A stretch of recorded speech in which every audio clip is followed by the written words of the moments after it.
over 951 cubic feet of granite make up the 11 pieces of the monument. The overall height is 19 feet 3 inches from the surface of the ground to the top of the capstone. Thank you. Congratulations. There are slots and holes in the center stone that have astrological significance because they have been cut at precise angles to permit accurate readings of the sun and moon at various times of the year. Standing on the highest point of Elbert County, the Georgia Guidestones have raised a lot of questions. 4 upright stones more than 16 feet high, with support stones totaling almost 238,000 pounds.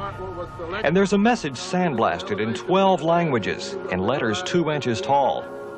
The sponsors of the mysterious project are said to be an anonymous group of out-of-state Americans promoting the concept of the conservation of mankind. Here's the mystery, though. Elberton granite businessman Joe Findley was contacted to build the project by a man using the fictitious name of R.C. Christian. Granite City Bank President Wyatt Martin served as intermediary, handled the escrow account for all funds, and says he'll carry the secret of who R.C. Christian is to his grave. The mere fact that it is a mystery as to the identity of the people will lead others to come and look at the stones and wonder who put those stones there.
In 1979, a mysterious stranger appeared in the sleepy town of Elberton, Georgia, a city that claims the title, the granite capital of the world. The man referred to himself as R.C. Christian. He claimed to represent a small group of concerned Americans who desired to erect a monument for the benefit of mankind. Written upon the granite structure are what are sometimes called the 10 Commandments of the New Age. Some believe they hold a sinister meaning. I've seen published tracts saying that those 10 guides are the 10 Commandments of the Antichrist. The most disturbing is the first, to maintain humanity under 500 million in perpetual balance with nature. With the world's population at well over 7 billion people, that would mean that many would have to die. What is he advocating doing? Killing everybody else in the world? And they interpret that as meaning favoring abortion and or genocide. It's the only way to get us down to 500 million people is, of course, the extinction of millions upon millions, billions of innocent people. Since 1980, when the monument was first revealed, clouds of suspicion have lingered over the Georgia Guidestones and those who built it. Conspiracy theories abound, along with accusations of genocide, globalism, and a New World Order agenda. Does it create sort of a dark cloud over Elberton? The short answer is yes. A lot of people have used the word scared to describe their feeling when they come out here. Somebody would say, well, they're going to have a sacrifice and they're going to have one of your cows up there. We heard that some witches have been out here. Yet despite the ominous overtones, the defenders of the Guidestones argue that R.C. Christian had no sinister intention when he designed the monument. There's been a lot of misinterpretations of the whole thing because of a few things in the wording of that monument. But who was this mysterious figure? And what was his true intention? A stone plaque written by the author tells us that the name R.C. Christian was just a pseudonym. For more than 30 years, researchers have speculated about the stranger's identity. Suspected candidates have included media mogul Ted Turner and Scientology founder L. Ron Hubbard. But now, for the first time in history, the secret identity of R.C. Christian can finally be revealed. Well, there you go. Whoops. That is a letter right there from Mr. R.C. Christian. You're kidding. And we have other letters that actually connect to the R.C. Christian that built the Georgia Guidestones. This is a double life if there ever was. I'm astonished. My uncle was a very intelligent man. Being told this is not a real surprise.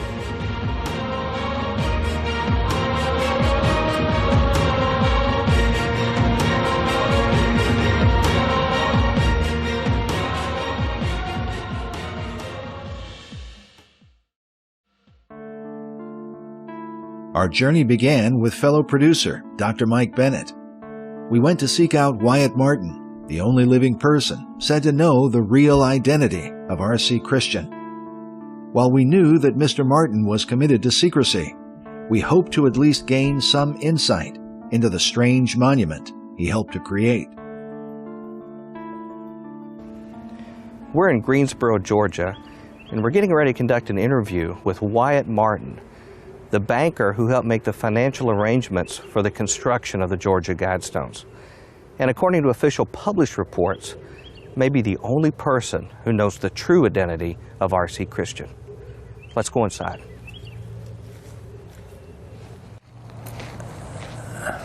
How do you feel being part of the history? I don't even know it anymore. I'm just making it. I get up every morning and say, Lord, I thank you I was able to put my feet on the floor today. The one thing I assured him, I would never divulge who that family was. So don't ask me that question. I'm not going to divulge who he was or what his occupation was. Because he used the name of R.C. Christian, he told me, because he was a Christian.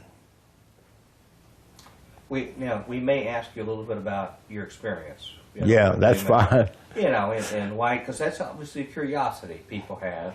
Why would he use that name and things? So. Well, you see, if it was not kept as a great secret who the people were who put it there, people would soon get over going up and reading those 10 precepts. And you have to remember, this was done during the time when Russia and the U.S. were threatening each other with nuclear missiles in the time of the Cold War.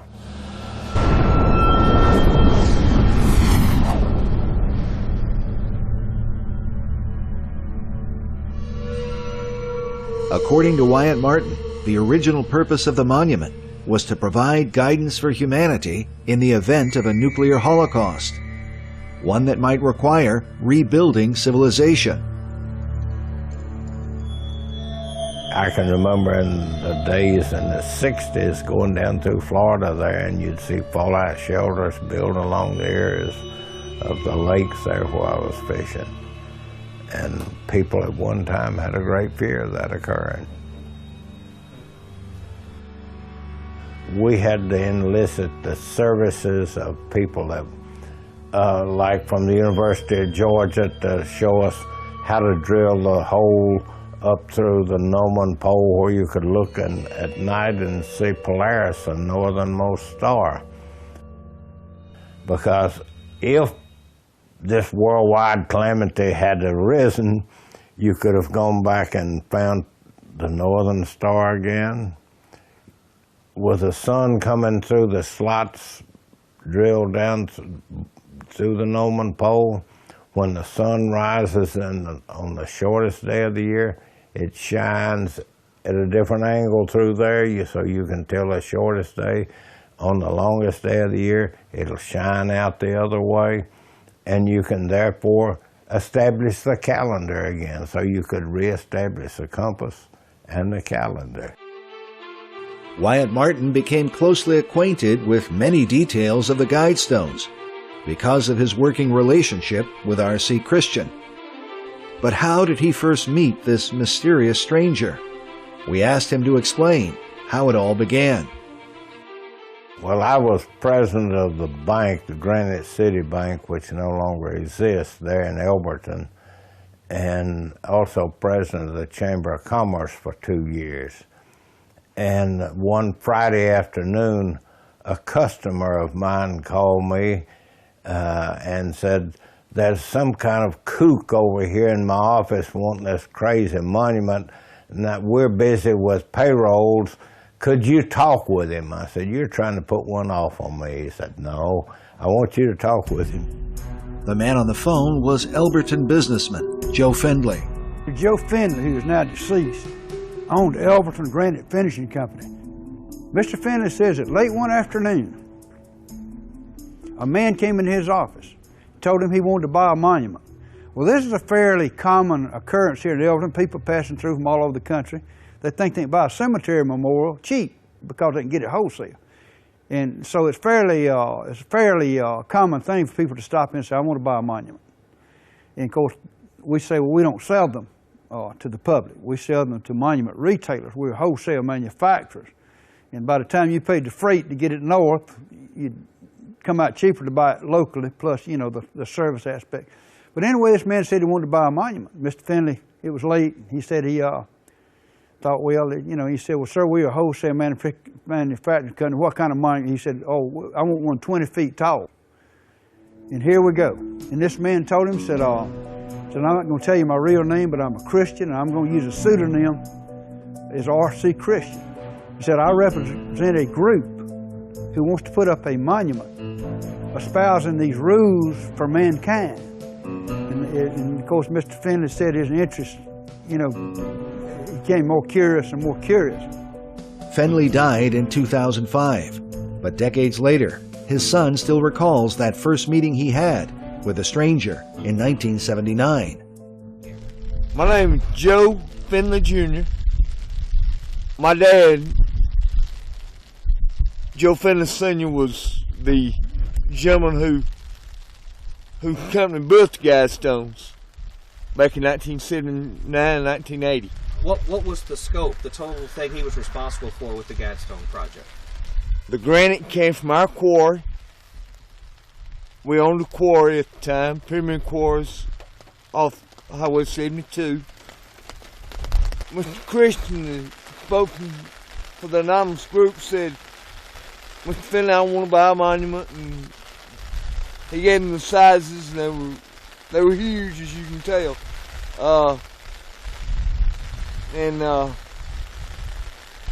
He kept on, and Daddy said, "I better listen to this man, he got some sense." So after they talked for some time, Mr. Christian said, "Mr. Findlay, what do you bank?" Daddy told him the name of both banks in Elberton at the time. We only had two. He says, "We will establish a bank account under my name, and the project will be funded through this bank account." Before beginning the project, Joe Findlay had to be certain that the stranger would be able to afford the cost of such a massive undertaking. The quarrying of large blocks of granite, along with the process of sandblasting the letters into multiple languages, would require a serious amount of financial capital. That's why Findlay sent R.C. Christian to see bank president Wyatt Martin. So in a few minutes, this well-dressed gentleman with a suit and a tie on came into my office and introduced himself as R.C. Christian and started telling me that he wanted to put up a monument. And I said, "Well, we can do it here in Elberton." Being president of Granite City Bank, a lot of our customers were granite people.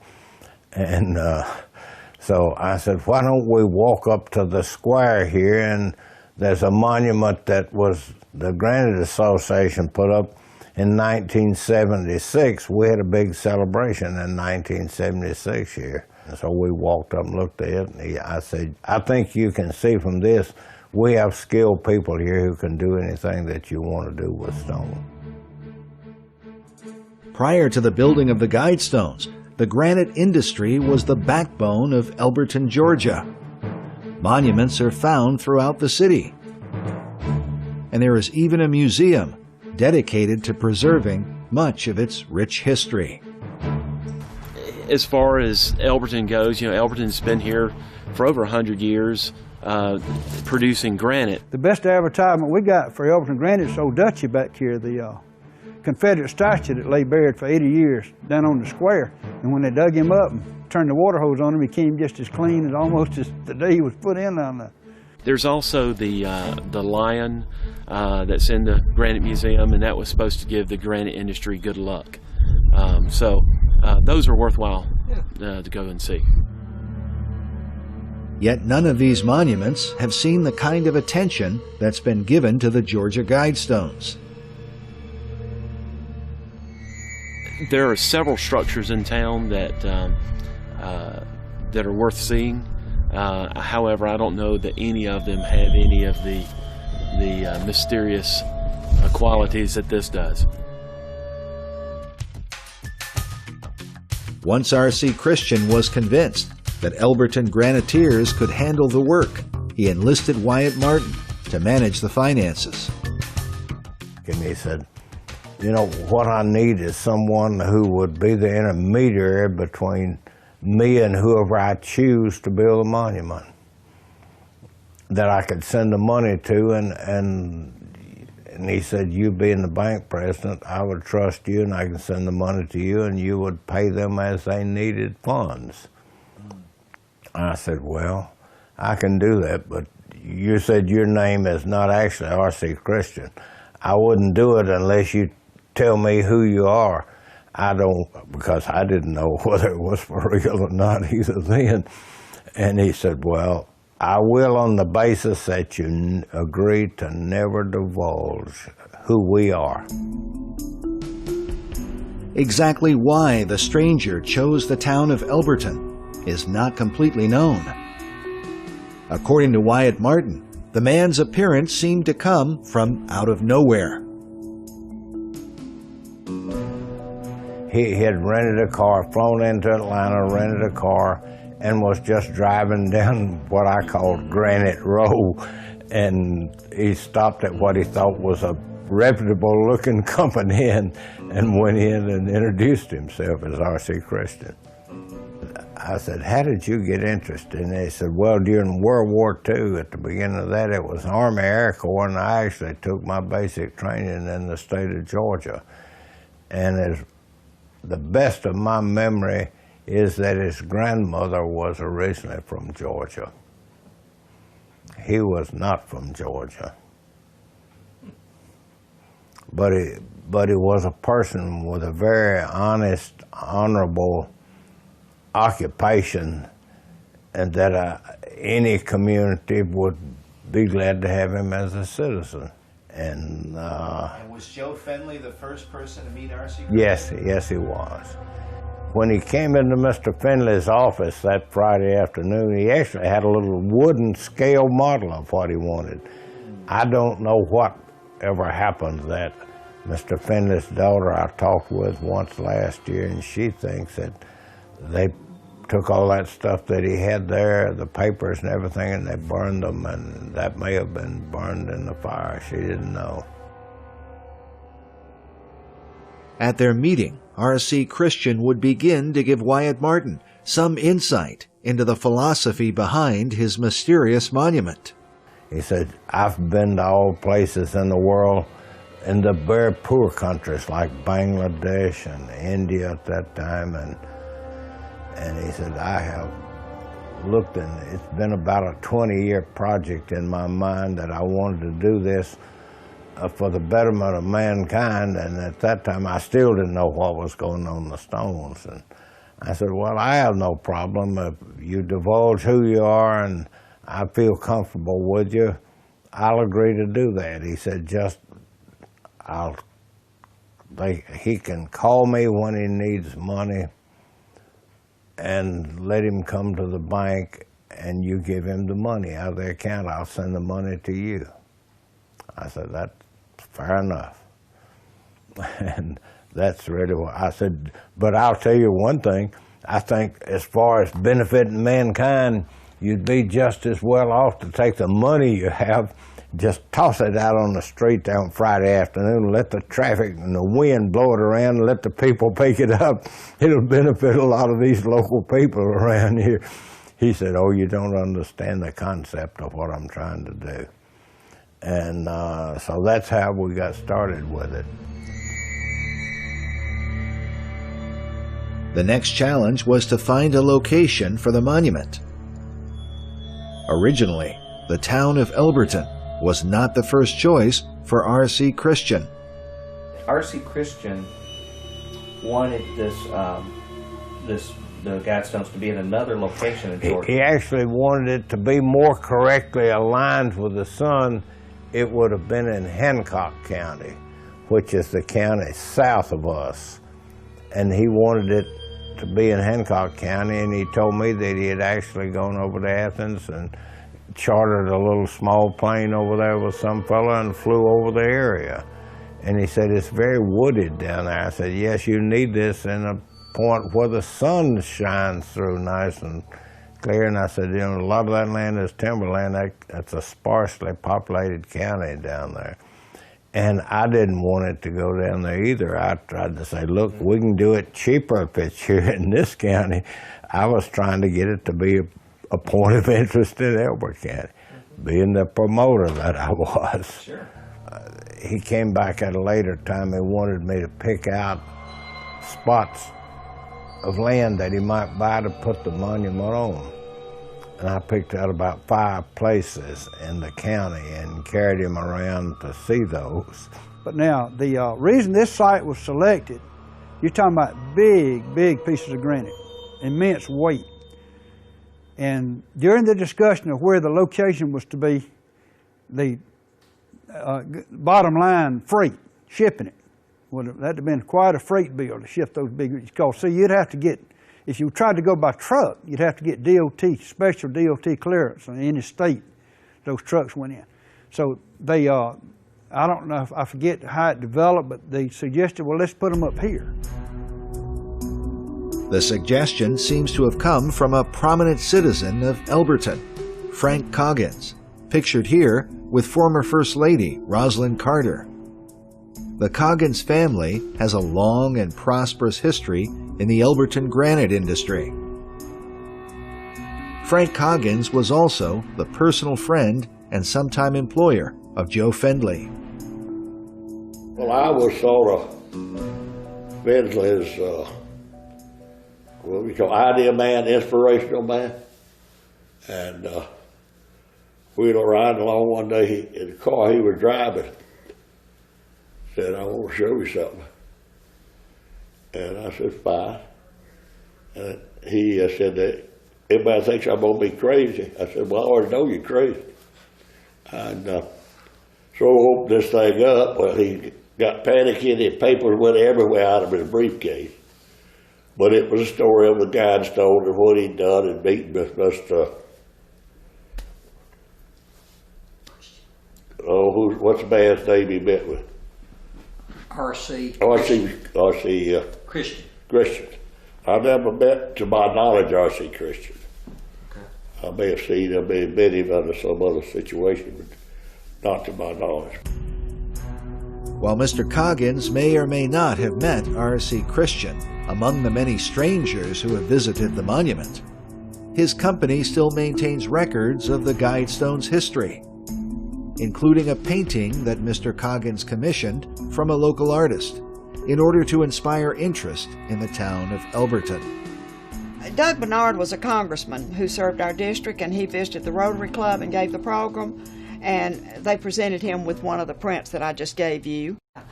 My name is Shirley McNeely. I was born and raised here in Elberton. I've been employed by Mr. Coggins' company for 57 years, and I sort of look after all of the finances, and I help him with real estate investments and managing all of that. So I've just administrator, and I'm president of all of the Coggins companies. And when I say all of the Coggins companies, we have a number of companies, and I act as president of all of them, and he is chairman of the board of all of the companies.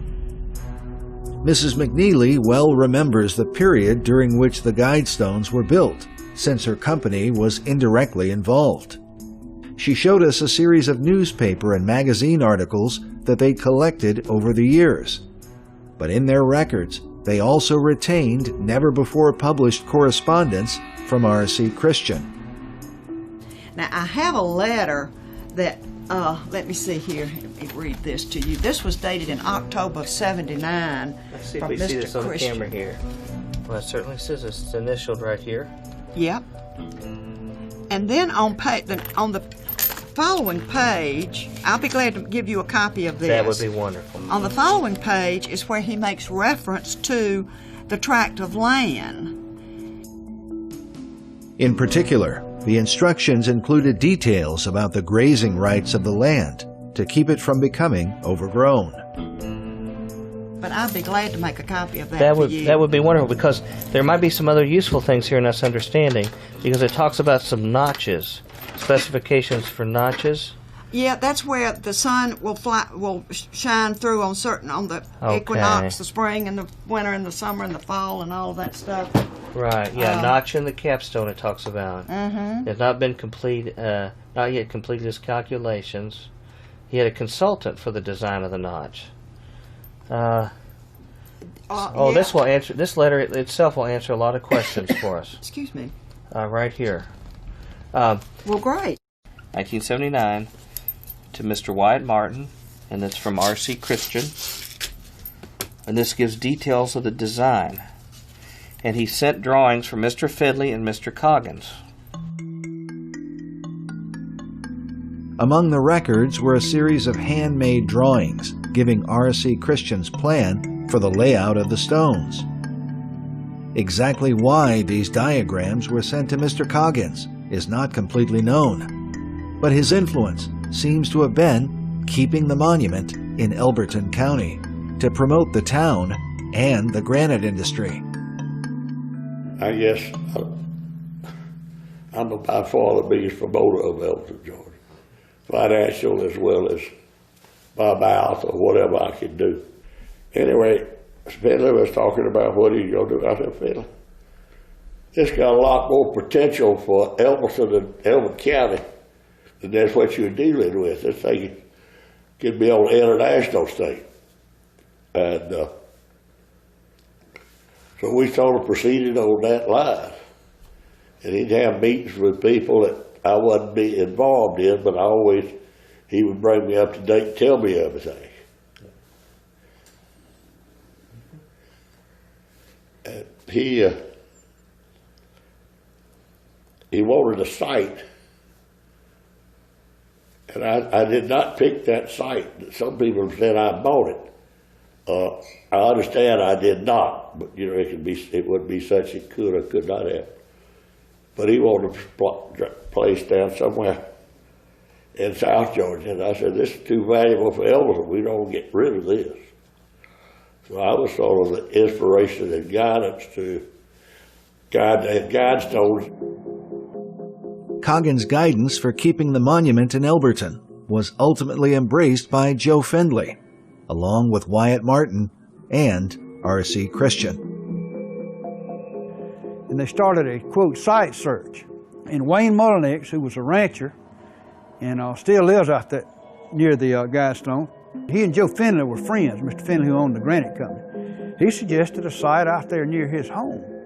So they went out there, and supposedly Mr. Christian said, this is fine, this will do it. Wayne Mullenix owned a construction company and had already been hired by Joe Findley to handle some of the work on the project. Joe called and said he wanted me to give him a price on putting a foundation in for a large stone. And I told him when I got home that I would look at his drawing and work him up something. During the meantime, he told me that this was going to be set down toward the middle of Georgia or below Macon somewhere. And so I was trying to get a price put together for him in order to bid the job.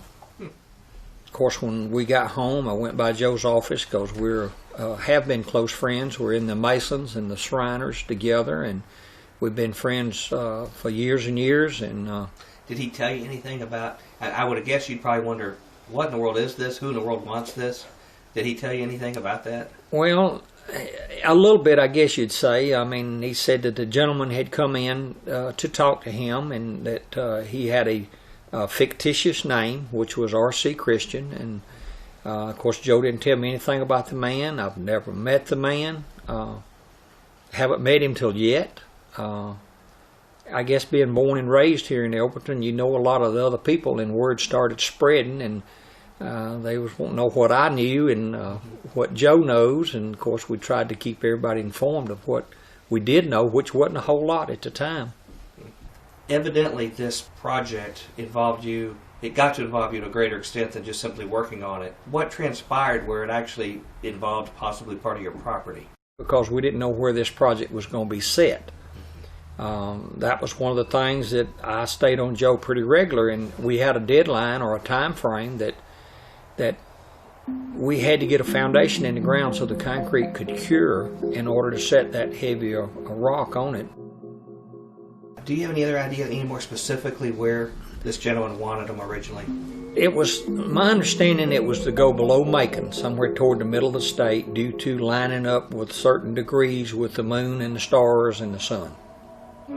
I never knew where. I mean, we never had any idea. And that Mr. Christian was looking for that location, and that he had been all up and down trying to find what he wanted, which was to be on the crown of a hill with no trees surrounding it and where you could see it from all points.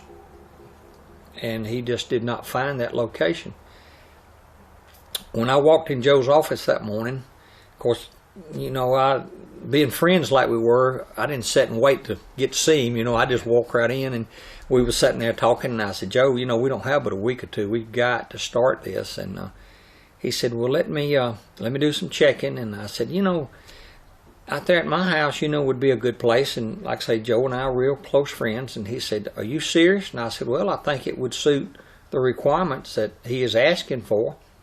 And it wasn't just a day or two that Joe called me back and said that Mr. Christian was coming and that he would like to look at that site. And I said, well, if you need me, call me.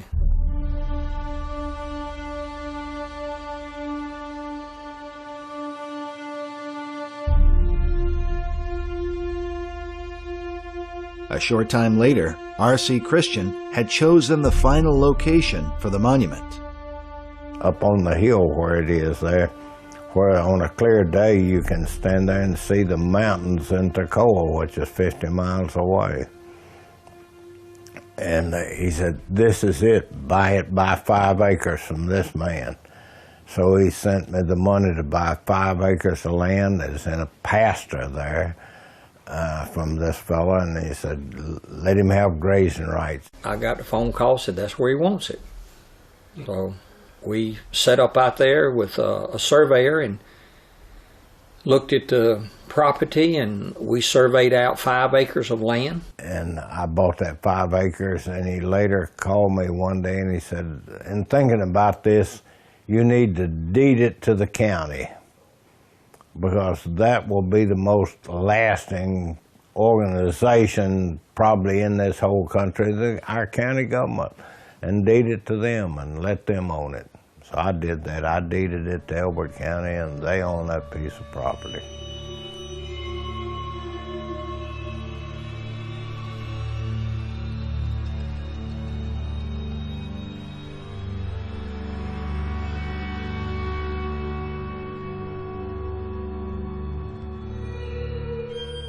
In March of 1980, R.C. Christian's dream would be revealed to all the world. Since that time, the Guidestones, with all their mystery, have inspired a host of apocalyptic ideas. Meanwhile, those who are involved in witchcraft and the occult have seen the monument as a touchstone for the powers of darkness. I have indeed heard of, especially late at night, after midnight, seances and other type, cultic type worship services going on out there. So I've heard of them. I've not witnessed them, and one of the things in all the discussions I've had with members of this community and this church, people here are very reluctant to acknowledge that type thing exists. I thought witchcraft had passed away from this country in the days of Salem, when they were killing these people, these women, for being witches. And it was to my amazement, I found that witchcraft is still very prevalent in this country today. Some people say the witches and warlocks is, have had weddings up there. Well, they're a person just like you and I. If they want to have their wedding up there, that's up to them. I started getting letters from witches. I started getting a monthly magazine coming from the National Association of Witches. And, they were very far out, and they tried to take over the Guidestones for a period of time. This is hearsay. I heard some witches, we heard that some witches have been out here. And we would see lights up there at night, and we would go check it out, and people would have thrown a rope across from one side to the other and climb up on there and light candles. And just, I don't know what they're doing. You never saw them while they were in an act of some kind of ritual or something? No. It wasn't an interest to me. The biggest thing that ever concerned us is somebody would say, well, they're going to have a sacrifice and they're going to have one of your cows up there. That kind of disturbed me. Now, why did they say they'd have a ritual here? What is it about this place that they think is sacred? I have no idea. I think it just it's almost like an icon now. It's just like something that pop culture, something that's mysterious, something they don't have in their town or even in their state. They can't afford the ticket to go see Stonehenge. This is kind of closer, and America has their own Stonehenge. That's right. It's been dubbed as the American Stonehenge. So, and there's enough mystery and weirdness about it. And of course, there's a slot that comes down.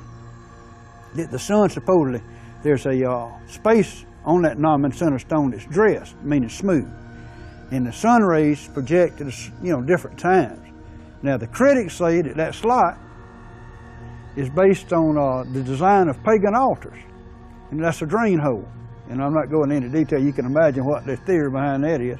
One of the ministers there in Elberton even said that he expected them to actually, kill somebody up there one day, and just that really got things going and caused all kind of wild thoughts to come into people's minds. I recall the old statues of the Incas and the Mayans in Central and South America where they performed human sacrifice centuries ago. Only later did the Stonehenge come to my mind. I figure as long as the monument sits here in Elbert County someday, that the people in Elbert County will have to face the fact that probably sacrifice will take place there. While there are no confirmed reports of human sacrifice, the words of R.C. Christian continue to stir the curiosity of critics. What did he intend by his assertion of maintaining a world population at a certain level? He said from his research, 500 million people could live on this planet with adequate resources and have a great life. That's where he came up with that figure, because that was one of the detriments, I'd say, one of the things on the wording that caused so many people to start getting angry, alarmed, afraid of it, was over the wording there of that 500 million people. Did he happen to mention how he would suggest how to maintain it? Because that causes a lot of confusion with people. How would you maintain it? What would be your technique? Did he talk about anything about birth control or any of those things? No. Never did. While R.C. Christian may not have revealed many details to Wyatt Martin, in 1986, some 6 years after the monument was finished, he would explain the Guidestones further in a book titled Common Sense Renewed, published under the name Robert Christian. The book was reportedly sent to every member of the U.S. Congress, as well as to several thousand political officials and shapers of public opinion throughout the world. In this work, Mr. Christian left little to the imagination. He clearly related the title to revolutionary writer Thomas Paine. Over 200 years ago, a perceptive Englishman, Tom Paine, summarized his beliefs in a tract entitled Common Sense. He appealed to reason as the proper tool for resolving our problems peacefully. Today, the world is confronted by increasing portents of nuclear war. It is essential, more than ever, before that, we explore every means for rational, non-violent resolution of worldly frictions. Once again, we must look to common sense to find new pathways to peace. While preaching peace and the concept of reason, his concerns quickly turned to the subject of population control. We live in a time of great peril. Humanity and the proud achievements of its infancy on earth are in grave danger. Our knowledge has outstripped wisdom. We have controlled disease, but have not regulated our numbers. R.C. Christian went on to express his concerns as a conservationist and made it clear that the real problems of the environment were the fault of having too many people. As the world enters the last decade of the 20th century, public concern is being directed to environmental pollution, the destruction of tropical forests, the greenhouse effect, and to impending shortages of many ingredients needed for high material living standards. These problems are only symptoms. The basic cause is obvious to most educated people. It is the human overpopulation that is already upon us. Unless and until there is general recognition of the evils of overpopulation, we can make little progress toward building an age of reason.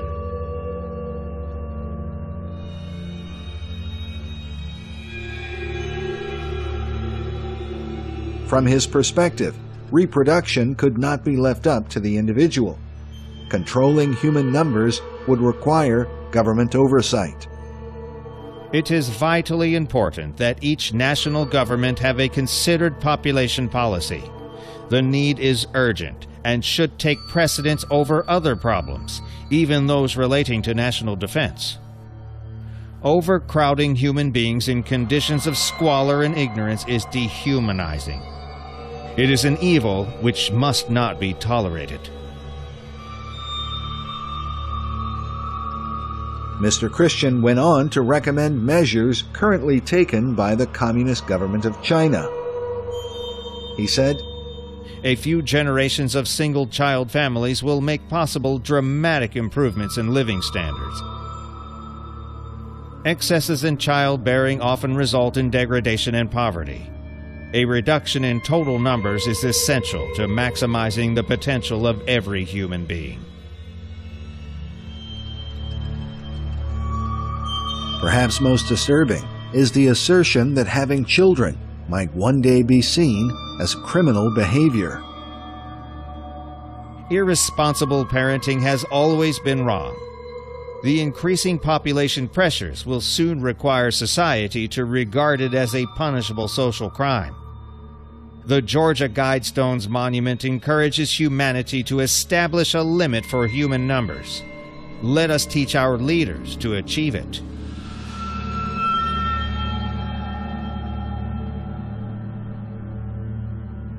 Once Common Sense Renewed was published, there remained little doubt as to the views of R.C. Christian. But with its radical message, how are the Guidestones received by the people of Elberton County? They haven't had any effect on me or my life or my thinking about Elbert County. What do you think about the message or the philosophy communicated? Well, I like some of it, but he waited a little bit too late to tell us to keep our population below how many million. I assume he wants us to get back to that. I assume so. Well, I don't know what it would take. It would take either a major flood or a pretty big fire, and there might be a few left. How do the people of Elberton feel about the Georgia Guidestones? Are they proud of the monument? You know, I've gotten a lot of mixed comments. Since I've been working on this, there's a lot of people who don't like them. a lot of people have used the word scared to describe their feeling when they come out here. They don't want to have anything to do with it. Do you think the Guidestones are a good thing for the town? It's a great tourist attraction. As I said earlier, there have been folks flocking out here today. Does it create sort of a dark cloud over Elberton by having its presence here? Well, again, I think the short answer is yes. I think there's no question that it does. Some people believe it is very demonic. It's influenced of evil. That the person that helped put it or authorized its being erected was someone who had spurious motives, who was wanting to move the world more to a new world order type of thing, minimize population, one language, that type thing, and they view it as totally heretical and certainly not honoring to God. Some have even seen spiritual forces at work and suspect that the idea of depopulating the world might foreshadow apocalyptic events foretold in the Bible. I think that the notion of getting us down to 500 million people is not only ridiculous, but also impractical and improbable and impossible. In order for it to happen, someone would have to rise some one person, like the Antichrist, would have to rise from somewhere and be able to influence it with a great delusion all people groups on the face of the earth to get them to follow. And of course the only way to get us down to 500 million people is of course the extinction of millions upon millions, billions of innocent people. In the book of Revelation, the Bible warns of a time when there will be great bloodshed upon the earth. And the angel thrust in his sickle into the earth, and gathered the vine of the earth, and cast into the great winepress of the wrath of God. And the winepress was trodden without the city, and blood came out of the winepress, even unto the horse bridles. Revelation 14, 19, 20. Perhaps one of the more disturbing details of R.C. Christian's book is his reference to Thomas Paine. Paine wrote the pamphlet Common Sense, but years later he would publish another work titled The Age of Reason, one of the phrases commonly used by R.C. Christian. Let these be guidestones to an age of reason. Well, as you read further The Age of Reason by Thomas Paine, you'll find that they seek an age that is bereft of any Christian influence, that the common Christian thoughts of closeness to God, personal relationship with a living and supernatural God, and the kind of influences that the Christian world would have on the world, a world that includes mercy, that includes a value of every human being, no matter how many human beings there are, caring for those who are different or maybe not considered productive members of society. All of those things do not fit in the world in the Age of Reason. Thomas Paine's Age of Reason was a work that specifically denounced Christianity and called for the abolishment of all religion. It is strange that R.C. Christian would make use of this phrase while claiming to be a Christian. Now, did he ever talk about his faith as a Christian? No. He just told me that he used that name because he was a Christian. So that I accepted that and went on with that. But he never elaborated during dinner No. or anything? We were always, the short periods of time that I was with him, we were always discussing the facts about the Guidestones and how to get them built. Well, the reason that I mentioned it, I think the reason that a lot of people think it's significant is because Thomas Paine's book, The Age of Reason, was really a denunciation of Christianity. That he was saying that he believed the stories of Jesus were a fable, that the Bible was a corrupt book. He's mocking the virgin birth of Christ and so on. and the idea of the miracles of God and whatnot. And saying that he thinks basically that Christianity is no different than the pagan mystery religions. Boy, he's in a tough place today, isn't he? A bad place. Because I saw the Lord. I know he's there. There's no doubt in my mind. No doubt in my mind. I feel very privileged that I was able to see the Lord in this vision. You know, not many people have ever had a vision like that. And it was amazing to me that I was able, that he revealed himself to me in such a manner. And that influenced me the rest of my life from that day forward. I'll tell you, it strengthened my faith a lot. I already had a pretty strong faith from all the years I had been in church and taught Sunday school and everything, but when he revealed himself to me and talked to me, there was never any doubt about where we were going if we didn't live our lives right. Because this is a short period of time compared to eternity. I want to be able to spend that 1,000 years with him when he comes back on this earth and sets up his kingdom here. Because the kingdom is what we're trying to achieve. You know, this is a representative democracy that we live in this country today, but it's quite different to the kingdom. You know, and the kingdom is what we're trying to achieve. What do you think Jesus, when he comes back, he'll think about the Guidestones if they're still here? You think he'll stick with those guides? The only thing I know is that after 1,000 years, all of this is going to melt away, Peter tells us, and he's going to make a new heaven and a new earth after that 1,000 years, and we don't know. One place in the Bible tells us that the mysteries that God has in store for us are just unimaginable. And I don't want to miss it. I want to be there and see it. After hearing Wyatt Martin's testimony, we began to wonder if he truly understood the beliefs of the mysterious Mr. Christian. Wyatt Martin is a very fine Christian man by all appearances. A gentleman who also assumes other people are gentlemen. He takes a man at his word. A man says he's a Christian. He believes he is a Christian, like many of us do. I don't know if this is an example of a time where maybe we all need to be a little bit more discerning about issues like this. Because when we see the information directly here on the Guidestones, and with a little bit of research, you find that there's more here than meets the eye.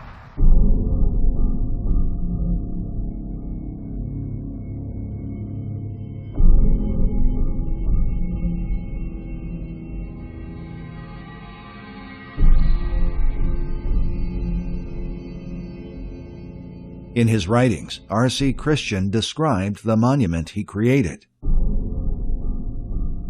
The monument has been named the Georgia Guidestones.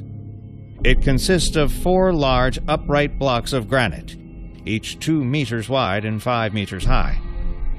They are arranged to mark the limiting positions of the rising and setting sun in summer and winter. They surround a central stone which is oriented north to south.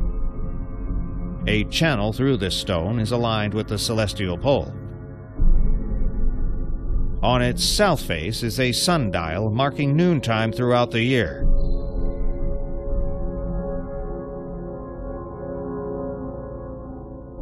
The capstone is inscribed with an appeal to reason in 4 archaic languages.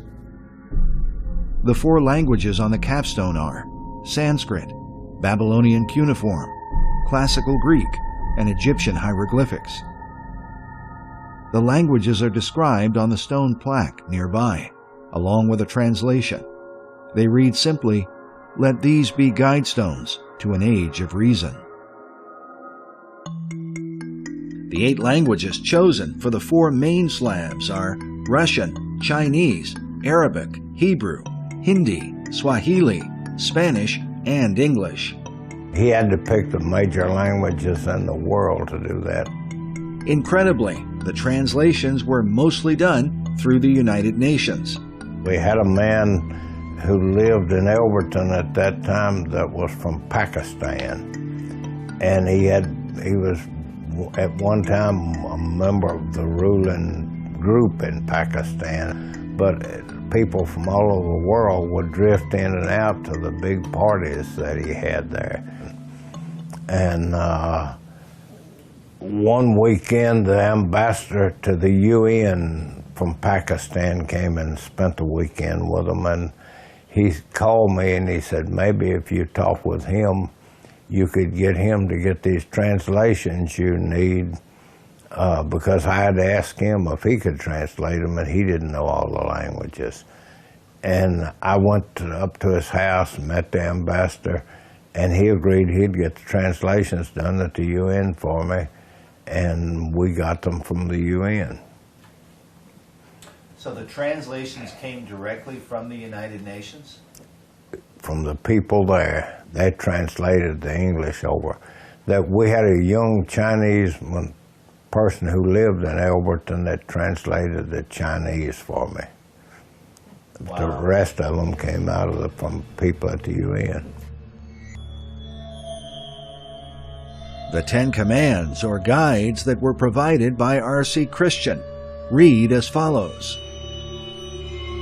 Maintain humanity under 500 million in perpetual balance with nature. Guide reproduction wisely, improving fitness and diversity. Unite humanity with a living new language. Rule passion, faith, tradition, and all things with tempered reason. Protect people and nations with fair laws and just courts. Let all nations rule internally, resolving external disputes in a world court. Avoid petty laws and useless officials. Balance personal rights with social duties. Prize truth, beauty, love, seeking harmony with the infinite. Be not a cancer on the earth. Leave room for nature. Leave room for nature. Because of its controversial message, the Georgia Guidestones have attracted visitors from all over the world. Yet many have wondered, where did the author get the inspiration for these 10 guides? He said he just came up with them over a period of about 20 years, that his thinking had been about doing something after he had traveled through the world and seen all these places, that he wanted to do something that he thought would benefit mankind. And he said, I came up with these principles like that. Yet the mysterious nature of R.C. Christian has given rise to a host of theories about what or who is really behind the stones. Sure. Yeah, just say your name and say it's okay for us to film. Dave, and what I've heard is these monuments were put here by maybe the Illuminati, Bilderberg, someone at Spectrum in there, where they want to basically control the world. I've been told it's like the satanic 10 commandments. I've been told that it has all sorts of ties to a group called the Illuminatis. I've been told that there's another group that was founded in Germany in the late 1500s. People grasp for anything mysterious they can get their hands on. They grasp for any kind of government cover-up or anything like that. This is not any of that. This is just one man's view on things. Mark Clamp is the caretaker of the monument today. His company is responsible for removing the graffiti and chemical stains from vandals who deface the stones, believing they are a symbol for evil. Now, what about this big pentagram over here? Are you going to be able to get that off? Oh yeah, that's easy. All the things that are painted on here, that comes right off. Mark Clamp is the son of Charlie Clamp, who is pictured here beside Wyatt Martin. Charlie Clamp played one of the most important roles in finishing the project back in 1980. He was hired by Wyatt Martin and Joe Finley to actually do the sandblasting and put the lettering on the memorial. Clamp still remembers working with his father on the monument as a boy. I actually helped a little bit with putting those lettering on there. You know, I was too young to really do anything but take a mallet and pound the stencil down on the rock. It is widely reported that Charlie Clamp said he heard strange music and disjointed voices as he was sandblasting the words into the great blocks of stone. We asked his son if he could confirm the story. Strange music and disjointed voices. Is there any truth to that? No, about the only thing my dad recalls hearing is a bunch of men, workers that worked on this cussing because it was so difficult to work on, but no, he didn't hear anything. Nevertheless, strange tales about spiritual forces at work have inspired some to see the monument as an icon for occult activity. There's plenty of YouTube videos of witches doing all kind of crazy stuff out here, but that's what they're into. Great. You know, as long as they don't damage a memorial, hey, knock yourself out. I don't mind people coming out here, and if they want to have a little ritual or something, and that's what they believe in, that's their belief, I'm not going to judge them. We welcome them to come out. Just don't vandalize a memorial. As far as a huge mystery or a huge government cover-up, or whether it's religious or who R.C. Christian was, you know, you'll just have to come up with that on your own. All the men, I will tell you this, all the men that were involved in this were good Christian men. All of the men involved in this were Masons. And so as far as it being something demonic or satanic, I very much doubt that. Because so many Freemasons were involved in building the Guidestones, some have thought that R.C. Christian might have been a Mason, or that the monument is based on Masonic philosophy. While Joe Fendley was a Freemason, Wyatt Martin was not. We asked Mr. Martin about the involvement of Masonry or other secret groups. Was there any involvement with groups like that? No, not that I ever knew of. There was a Masonic lodge there, but in Elberton, but they were never involved in it, and I don't think they ever were. I never knew whether he was a Mason or not. I never asked him. Some people have thought that and come up with a theory that Freemasonry did it, but I don't believe so.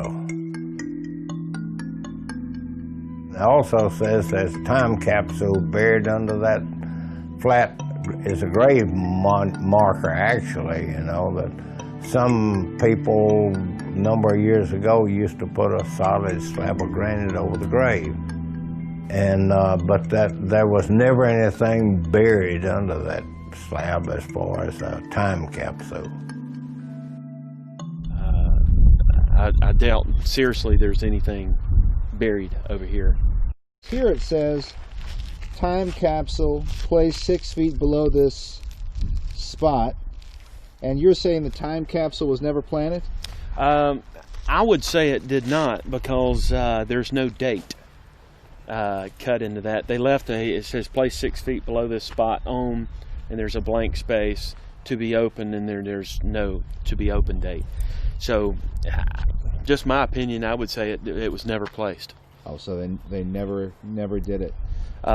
You know, they may have placed it and just never put the dates on there, just to keep vandals from coming out here and digging the thing up. But my opinion was probably never put down there.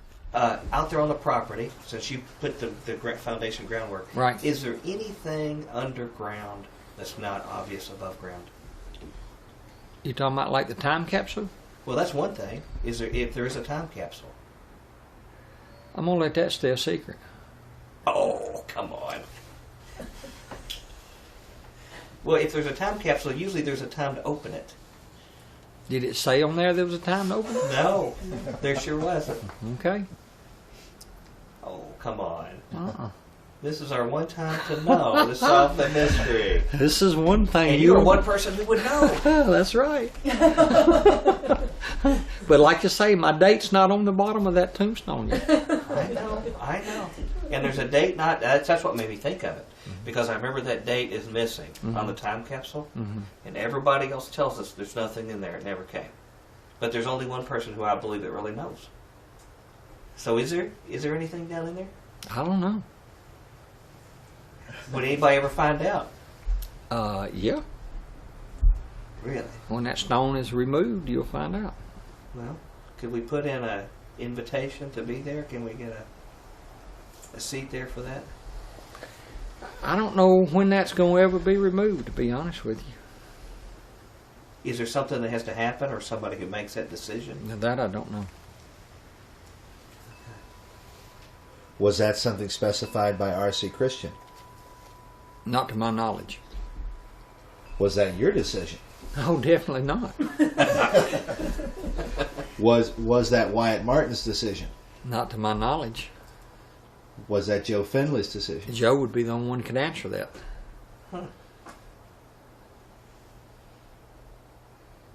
So, and he's not here. That's right.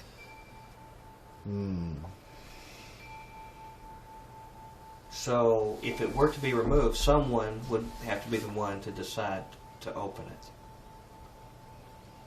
Can you give us any hints on who would be the person to do that? I don't know. While Mr. Mullinex was determined to keep silent about the time capsule, we discovered a clue at Coggins Industries. Within the paperwork given to us by Shirley McNeely, there was something that may provide insight into the original purpose of a time capsule, and at the same time offer an explanation for the mysterious name R.C. Christian. What follows is from a strange document that we found among the records. The wording of it does not read like the other writings of Mr. Christian, and seems to have been composed by someone else, perhaps another member of the anonymous group behind the Guidestones. The important parts of it read as follows.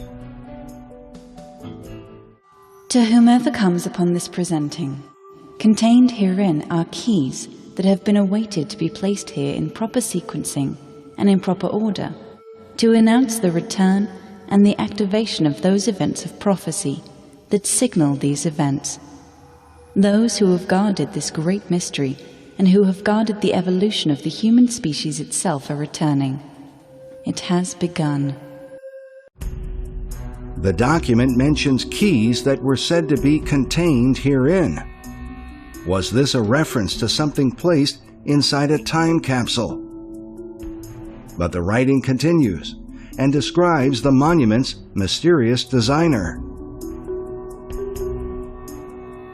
This monument, known as the Georgia Guidestones, shall find threads unto the revelation of its mystery in the name R.C. Christian, otherwise known unto that contingency that is responsible for the erection of this monument as Christian Rosencrantz, 1378 to 1484. This presentation of keys upon the finding of it is to be delivered to the Elberton Star. The Elberton Star is to deliver it to the Atlanta Rosicrucian Society. The document clearly associates the name R.C. Christian with the mythical figure of Christian Rosencrantz, who is alleged to have founded a secret society known as the Rosicrucians. The initials R.C. are often used by the members of the order in reference to their legendary founder, who most historians seem to believe was really the Count of Saint Germain, a famous alchemist and philosopher.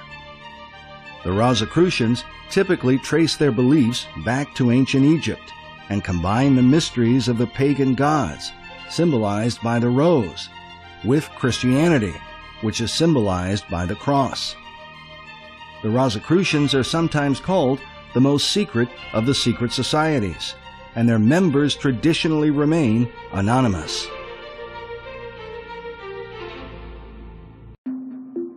Was R.C. Christian a Rosicrucian? Could this explain why he chose to maintain a secret identity.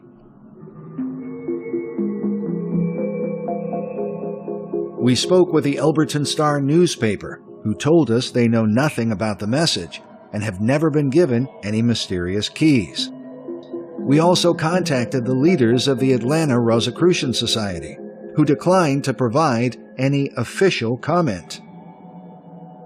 Yet the Rosicrucian connection links the Guidestones back to Freemasonry. The 18th degree of Scottish Rite Masonry is known as the Knight Rose Croix, or Rose and Cross. Some believe the philosophies of these two groups are nearly identical and promote confidence in man rather than trust and faith in God. There are clearly non-biblical concepts within the theology of Freemasonry, and clearly those connections can be seen to the Guidestones. Similar ideas of a utopianism that goodness can be had if we'll all just see things the same way. When you look at the Guidestones, there are a lot of isms that are there.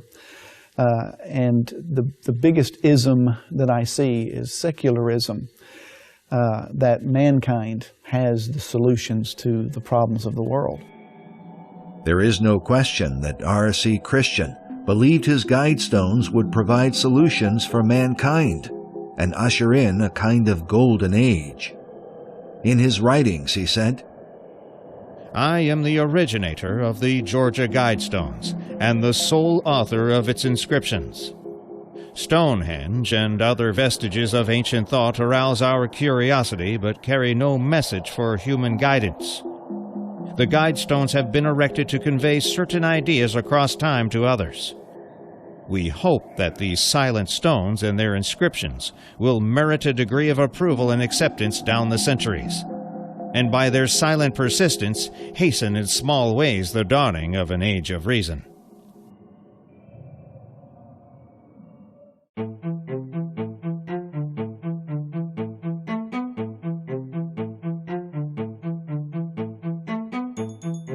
While Wyatt Martin was the one man who knew R.C. Christian's identity, he and Joe Findley were not the only ones who met him.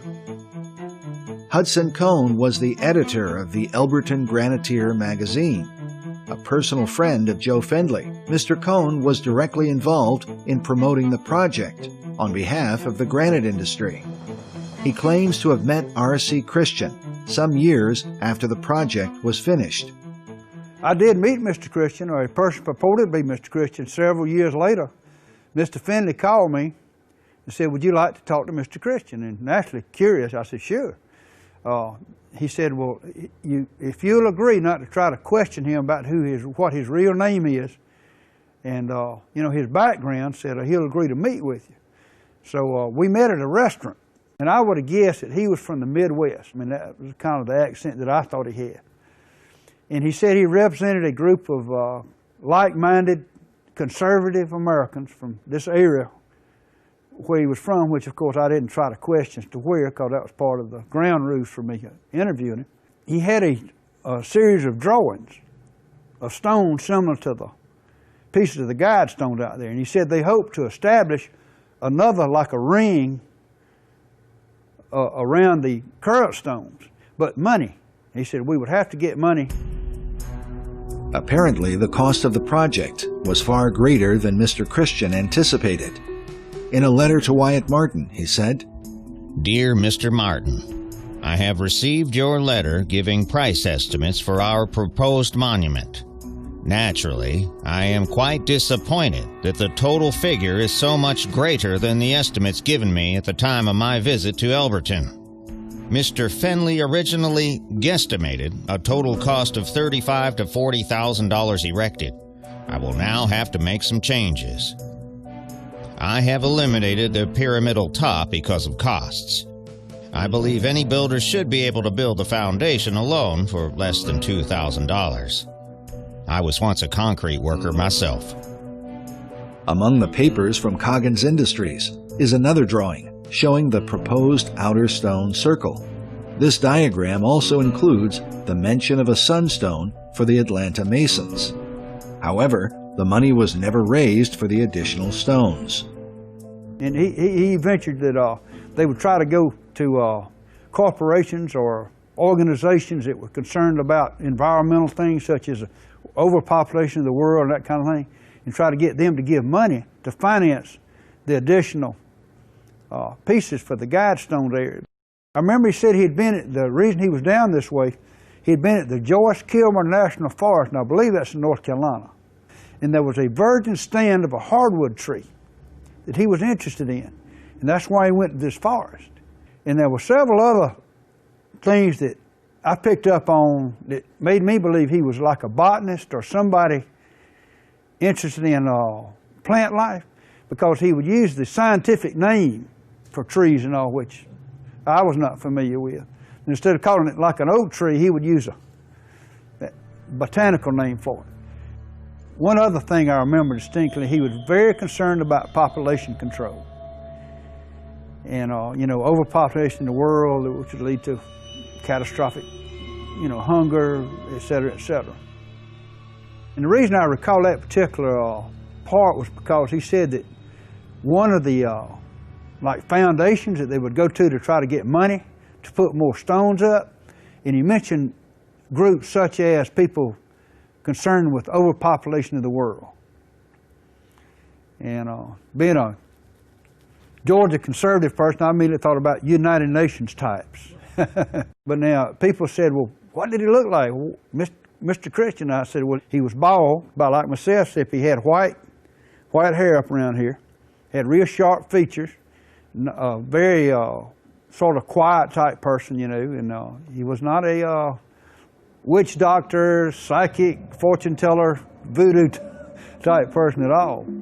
I told him, I said, well, some people have said that this is a point for a place for devil worship. No, just the opposite. And he said there's nothing sinister about it as far as any sort of satanic, anything like that, you know.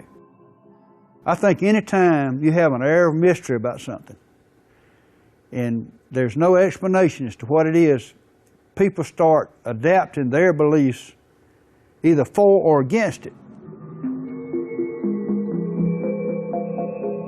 While R.C. Christian maintained his secrecy after the Guidestones were completed, it is reported by Joe Fenley Jr.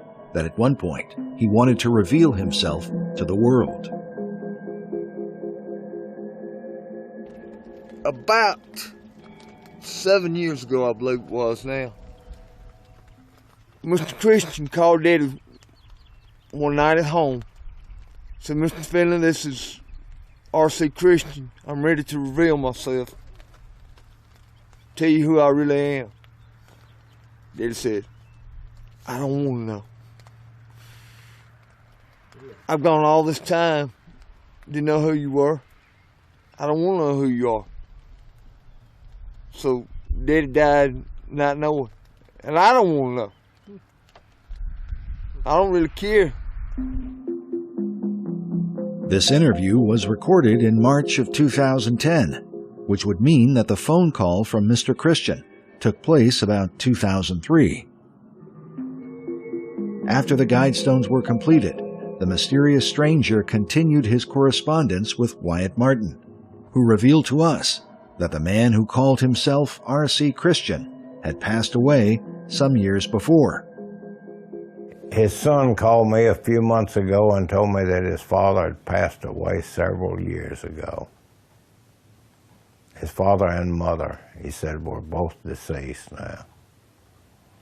And I told him, I said, well, you know, it's kind of amazing. I'd mentioned to my wife once last year that I assumed they had probably passed away due to the fact that up until that time, once or twice a year, we would exchange letters back and forth about how our families were doing and what we were doing in life. And I said, all of a sudden, I didn't hear from him anymore, and I assumed that he had probably passed on.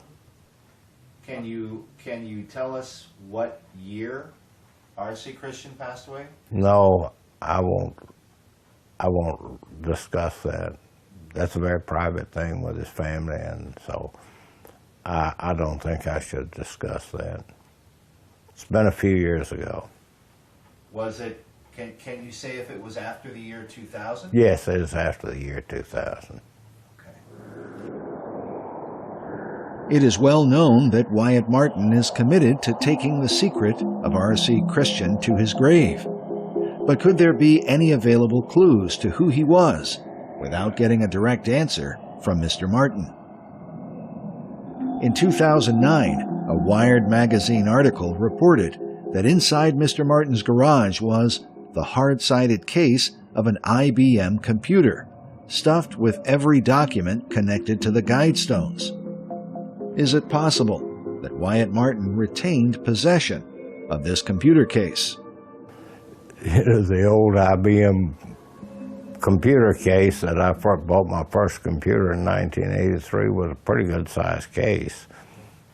And so I put everything in that old computer case and it's stored.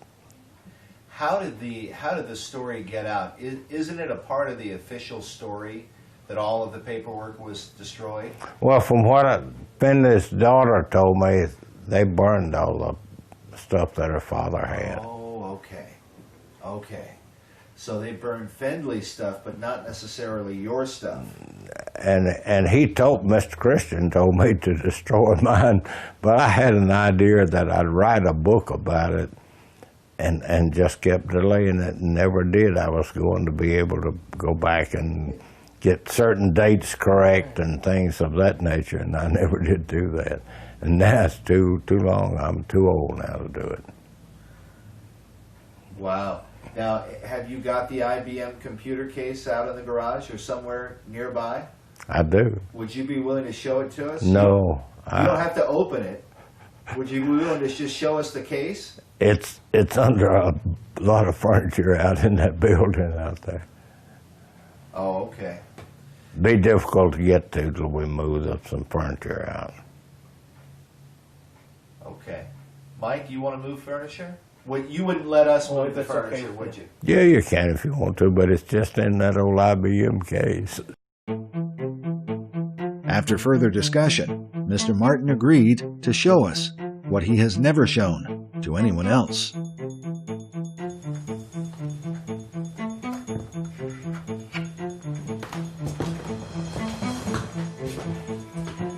How does it feel to have a world mystery right out here in your shed? I don't think of it like that. I'm awkward in walking, but I can still walk. You wonder.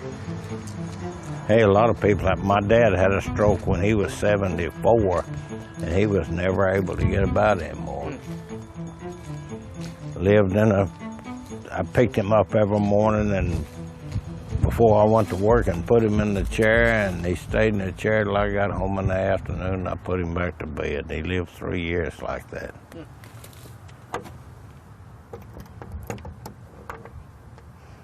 Had an older brother who landed on the beach at Normandy on D-Day. And he was wounded with a German 88 shell on September the 18th, 1944. Took a part of his hip off, and he walked with crutches for a while when he got back to the States. Mm-hmm. I think that's it sitting right in behind that red bucket there. Is that right? You want to zoom in? Where is it now? Right behind that red bucket? The black? You just move the red bucket over and you can see it good. I can't motivate around much if you can do that. Just so you can see what you can. It's heavy. Oh, it's not too bad.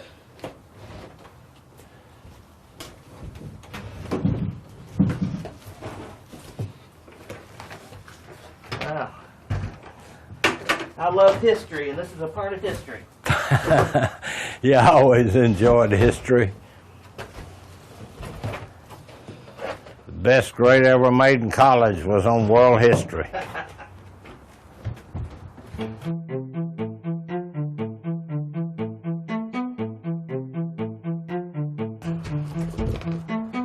Well, there it is. I bought the IBM machine at Computer Land, and I paid extra for the case. Hey, Mike, can you spin it around? Yeah, I am. There's a piece of paper sticking out. You can see. There's some papers in there. Is there paper in there? Yeah, there's a paper. Now, how long has it been since you've opened this? Probably 15 or 20 years. 15 or 20 years? Yep.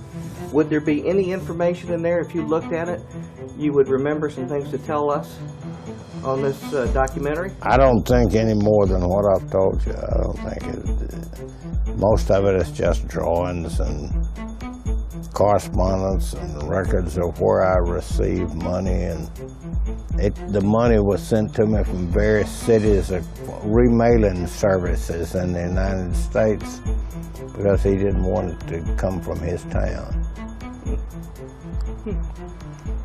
But you hope to use this to write a book, maybe? I thought about it one time, but I've gotten old now. My eyesight's not as good as it was anymore. I can look at it and see things singular now, not double like I was. Do you think you might have somebody help you put this together, if you think it's a big chore? It'd be a big chore. I've lost interest now. It's kind of over with me. What about a museum? You think a museum? No, I wouldn't let him see any of that because I might have his address and name in there. I probably do. Well, that's something you could always take out and leave the good stuff. Put out for the museum. Look through it. Yeah, it's been 20 years probably since I've opened that case. I've just carried it with me every time I moved. When I moved to Florida, I moved it to Florida. When I came back, it came back. Well, you know, this documentary means to be the one for all of history. We'll have from the horse's mouth what the real story is. So if there's anything you think that could be part of the missing story that we'll never get, unless you take a peek of it, I can give you a hand with it. Otherwise, that's the only thing that you'll never get is what I won't tell. I've told you everything else. Okay. Everything that's in here that you can share, you've told us? Would you be willing to open the case and not show us any of the papers, but just let us see that there are papers? You might turn that case down if it'll still open. Yeah, let's see here. Sure it would. Well, there you go. Whoops. And it's got papers. It's the real deal. Probably got a few of my tax returns on the top there, too. Got a few other things, huh? Yeah, I may have put some tax returns in there. Bank statements. I kept all my bank statements. You can see those over there. Yeah. And here's you can see correspondence. You had all your, I assume, is that just... That is a letter right there from Mr. R.C. Christian. You're kidding. What's this? This one right here. Just show him. Here's the...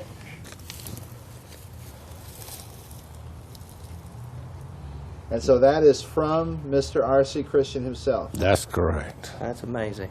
That's his writing. Yeah. And he called you W.C. So he called you W.C.? Was that his name? No, he always called me Wyatt. Let me look at it just a minute. He went open heart surgery 2 months ago. He had open heart surgery like I've had. Poor thing. I'm old enough, 78, to remember the days of the Dust Bowl. That's amazing. Wow. Huh. See, he says, I believe that the message of the Guidestones will not receive adequate attention until the problems of human overpopulation become more critical. In the meantime, there's little more that we too can do to spread their message. Hopefully, the monument will endure long enough to help direct attention to the core issues. And he sent me packages of things to mail to other organizations. Yeah? That he thought would help to spread the word about the Guidestones. The more prominent ones that he mentions there? Any of them you recollect? I don't remember them. Huh. I wonder if they were like UN organizations. Beyond that, I will not be asking you for any other task. You have already done a magnificent job. That you managed to do so while successfully managing a bank was a really impressive performance. I doubt that the complicated task could have been completed without you. With best wishes to you and Miss Martin, I'm sincerely, Robert Christian. That was in 1998. And he stuck with his nomenclature, Robert Christian. Can you show us his handwriting without revealing anything? It's pretty. It's really pretty handwriting. It just says Robert Christian on it. I don't see why there'd be a problem. That's all it has is Robert Christian. But it doesn't say Ted Turner on it. No, and it's not your handwriting. No. No, it can't be you. It's not mine. But he did call, hey Chris, you see the W.C. Martin I was talking about here? Where? Down here. See it, you can see it closer. I'll show you where it says W.C. Martin. I'm sorry, I'll pick that up. Oh, I see. See? Block the town out there. I'll put this back. I'm sorry, I need to drop that. Well, you're doing this movie, I may have to burn this right shortly. Somebody might be trying to break in and get it just to find out who. They still wouldn't know who R.C. Christian is. Right. But they might. They might. Now, have you ever shown this IBM computer case to anybody? No. Wow, this is it. We are the first to see this case. That's right. Well, that's history. You're a piece of American history. That's it. Now, is there anything else in there of interest, Mr. Martin? Yeah, historical interest. Smithsonian Magazine to Mr. Robert Christian, care of Mr. Merriman, P.O. Box 268, Greensboro, Georgia. Huh. Oh, the Smithsonian wrote to Robert Christian. Yeah, Smithsonian Magazine. Hey, while you're looking at that, I gotta get it. It's the doors. I gotta get a drink real quick. I'll be right back.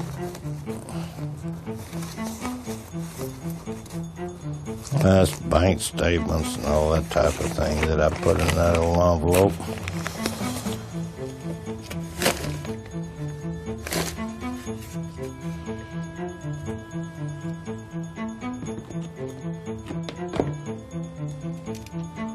It's finished.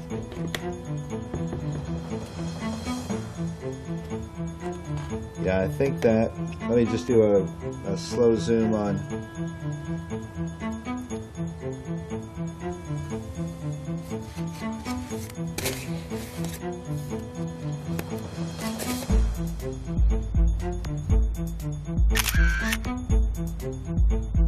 Oh, that's the day we took that lie detector test. Where now? Right here. There's some more of Mr. Christian's writings. It can be stated that the individuals who sponsor the project are loyal Americans who believe in God and country. They wish to remain unnamed because the appeal of these stones is to all mankind and is not sectarian or nationalistic or in any narrow sense politically. The stones must speak for themselves, and to all who would take note, they must appeal to believers and non-believers everywhere at all times. Translation should stress brevity and concise accuracy. The English version has been carefully trimmed no less than 100 words. Other variations should strive to do so in the name in the same translation. Huh. Yeah, he mentions the Hebrew up here you talked about. Yeah. Yeah. Now that one letter that you read was dated 1998. Yeah. Did he stop right after that, or did he send you any more letters? I probably got a letter, seemed like maybe like an 01 or something, about the last time I ever heard from him. If you'll lift this up and let's put this back in there. Oh. Well, that is amazing. Without revealing anything directly to us, the paperwork in Wyatt Martin's IBM computer case provided powerful clues. The first was the name of a Mr. Merriman, who was somehow associated with R.C. Christian. The next was the mailing address at 730 Raywood Drive in Fort Dodge, Iowa. Could this be the address of Mr. Merriman? And could Merriman have been the true name of R.C. Christian? We contacted the publisher of the book, Common Sense Renewed, at Stoyles Graphic Services in Lake Mills, Iowa. We were told that the book had been published by a Mr. Robert Merriman, pictured here on the far right. His obituary shows that he died in 1992, 12 years after the Guidestones were completed. Was this the face of R.C. Christian? Harris Hansi was a friend of Robert Merriman's. Both men served during World War II and worked together in the publishing industry. My name is Harris Hansi, and I was publisher of the Lake Mills Graphic from 1968 to 1999. Merriman was the publisher of the Fort Dodge Messenger, and I had known him vaguely through our press association. He was a super guy and well known and well respected. And so, yes, I knew Bob Merriman, but not that well. He was, but I knew him as a gentleman and just one smart guy. He knew what was going on. We spoke to Mr. Hansi about the book, Common Sense Renewed, and he confirmed for us that it was indeed published by Robert Merriman. How certain are you that he was the author of it? I am very certain. I think that I always believed that. Did he ever mention to you who the Robert Christian was? No, he did not. He did not? No. Used a pseudonym, which is not uncommon. Right. Did he ever suggest that possibly he wrote it himself or helped somebody else with it? I was under the assumption that he wrote it. That would be my answer. Any reason why you would have thought maybe it was his? Well, I guess I never really considered that anyone else wrote it, that Bob wrote it. Our next clue is the address found on one of the envelopes in Wyatt Martin's IBM computer case. 730 Raywood Drive in Fort Dodge, Iowa. Fort Dodge was an old fort that dates back to 1850.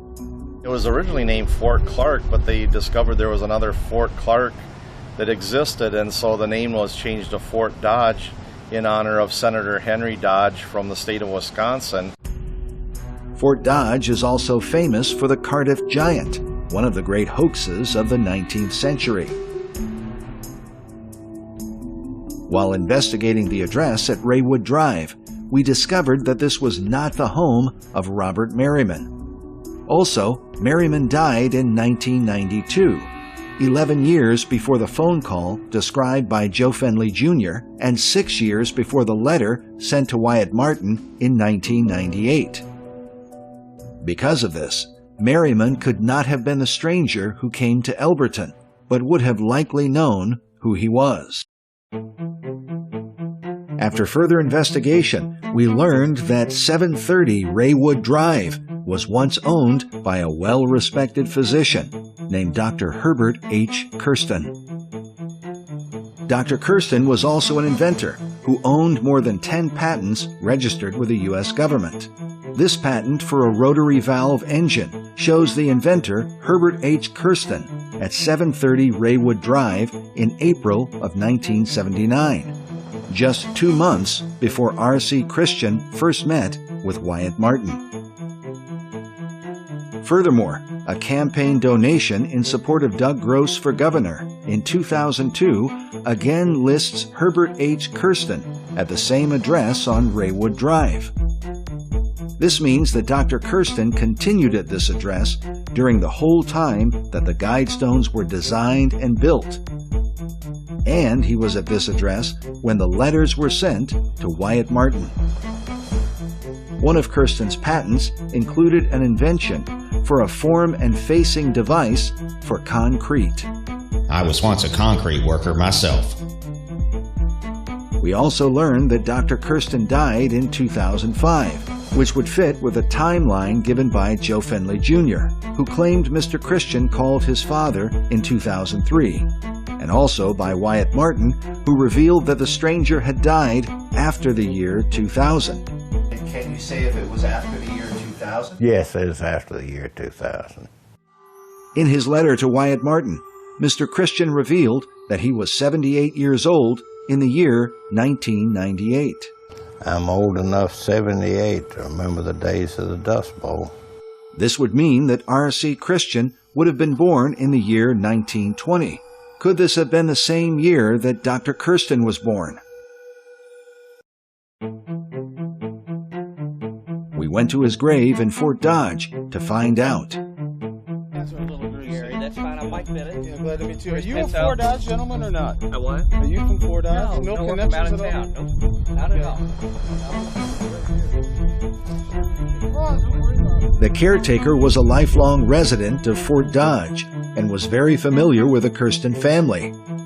Dr. Kirsten came from a long line of physicians that maintained a medical practice in the city for 74 years. They're great people, all the Kirstens. The members of the Kirsten family share a plot in the local cemetery.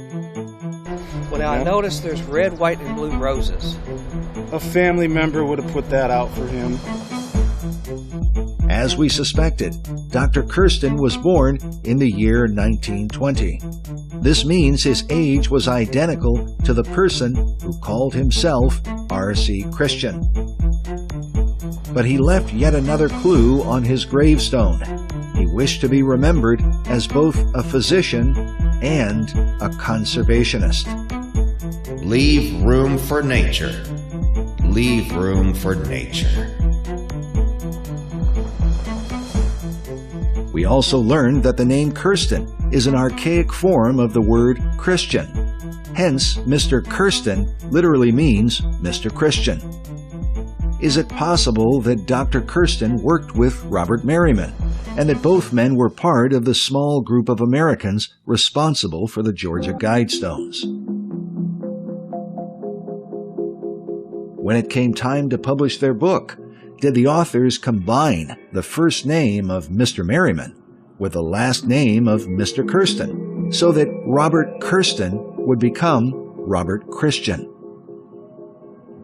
Yet it remains to be seen whether or not these two men even knew each other. To find out, we met with the nephew of Mr. Merriman, a well-known figure in Fort Dodge named Chief Judge Kurt Wilkie. What is your relationship to Robert M. Merriman? He was my uncle. He was actually married to my mother's sister. Judge Wilkie also confirmed that he knew Dr. Herbert H. Kirsten. I knew him just very, very slightly. I knew who he was. He had a great reputation here in Fort Dodge. He was a physician. I think I went to see him once for some problems I was having with my knee, but that's about it as far as Dr. Kirsten's concerned. And we've tried to find information to show how they might have known each other. Of course, they're two prominent citizens. What would lead you to believe that they may have known each other? Oh, yeah, I know that they knew each other. For example, at Christmas time, they would have, my aunt and uncle would have social gatherings at their house, and Dr. Kirsten would be there. So I knew that they were friends. During our interview, we shared with Judge Wilkie what we had learned about the involvement of his uncle and Dr. Kirsten with the Georgia Guidestones. My uncle was a very intelligent man, a very studious man. So being told this, it's not a real surprise. From what your investigation was, that Dr. Kirsten had some ideas about working on this project down in Georgia, and that he might have wanted to maintain some secrecy about his involvement. It doesn't surprise me in the least that if he went to Bob Merriman and asked him to somehow assist with whatever it was and to keep it quiet, it would stay quiet. That's the kind of guy Bob was. If you took him into confidence in any way, shape, or form, he was going to maintain that confidence. You know. So that's probably why I don't know if you've talked to my my cousins, Bob's children. But they probably don't know anything about this because he wouldn't divulge anything to anybody if somebody asked him not to. So no one in town might know none of That's right. Judge Wilkie confirmed for us that Kirsten and Merriman knew each other. Yet the most shocking information would be revealed in the public library at Fort Dodge, at our meeting with two local historians, Professor Roger Natty and Mr. William Sales Doane. They remembered Robert Merriman and his family legacy in the publishing industry. Well, his father was a publisher here prior to Bob, and he wasn't, he didn't get involved really in politics and in terms of providing a leadership role. I think he was highly thought of in the community. They also remembered Dr. Kirsten, and that the two men had worked together on a project in Fort Dodge. There is a direct connection to Dr. Kirsten and Mr. Merriman. Please share that with us. That's very important to us. Dr. Kirsten decided he was an architect. And this is Dr. Herbert Kirsten. Right.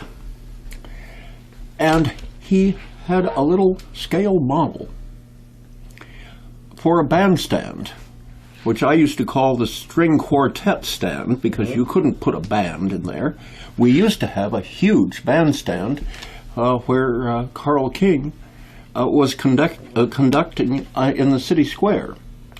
It was torn down and not replaced. So Dr. Kirsten designed a small model, and the Great Flag was a co-production of Mr. Merriman. The bandstand and the flag can be found in Fort Dodge to this day. Mr. Doane's description of how Dr. Kirsten created a small-scale model reminded us of the model of the Guidestones presented to Joe Fendley. We shared with Professor Natty and Mr. Doane what we had learned about Kirsten and Merriman's relationship to the Georgia Guidestones and the publication of the book Common Sense Renewed. I have a copy of the Library of Congress catalog record, and it shows the copyright also to Graphic Publishing Company, which was Robert Merriman's company. And separate documents we have show that Graphic Publishing, of which Merriman was at least a co-owner, was an arm of Stoyles Publishing. So we can track a direct connection there, and we have other letters that actually connect Mr. Merriman's name in writing to the R.C. Christian that built the Georgia Guidestones. Well, this is a double life if there ever was one. I mean, I would never have guessed that that's what he was doing in Lake Milt.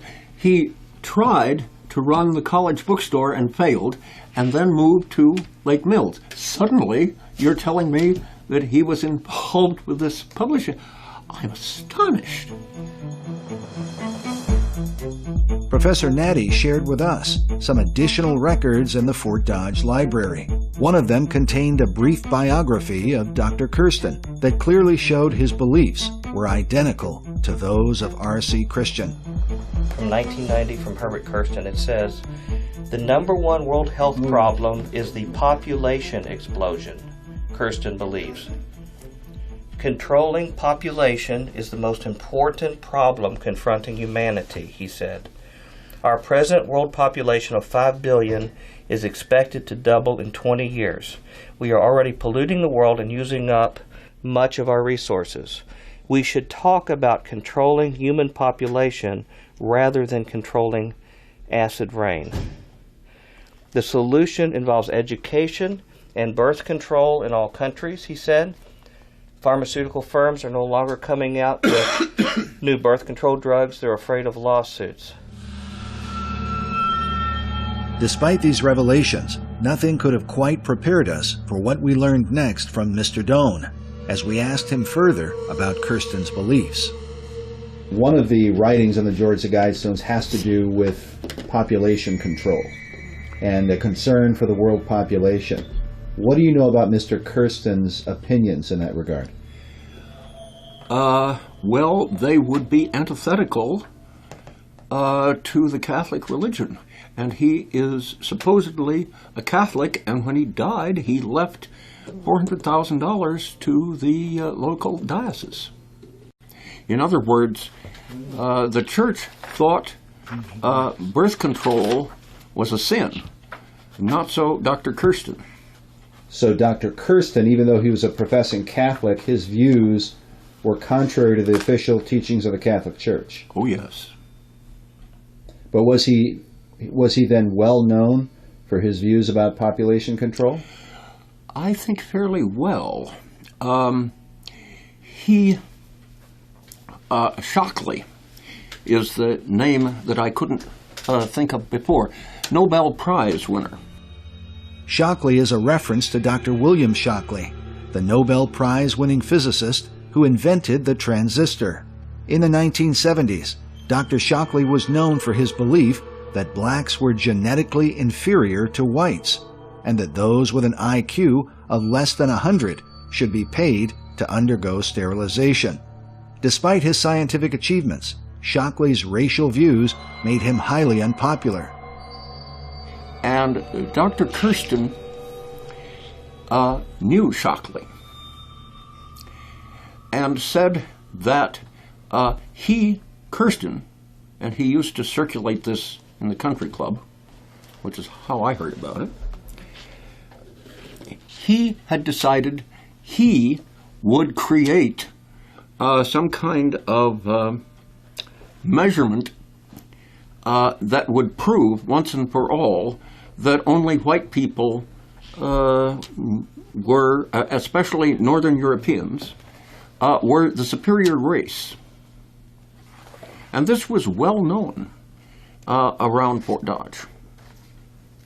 So would it be accurate to say that Mr. Kirsten was a white supremacist? Racist to his fingertips. When he did this at the country club, a number of people were deeply offended by what he was saying.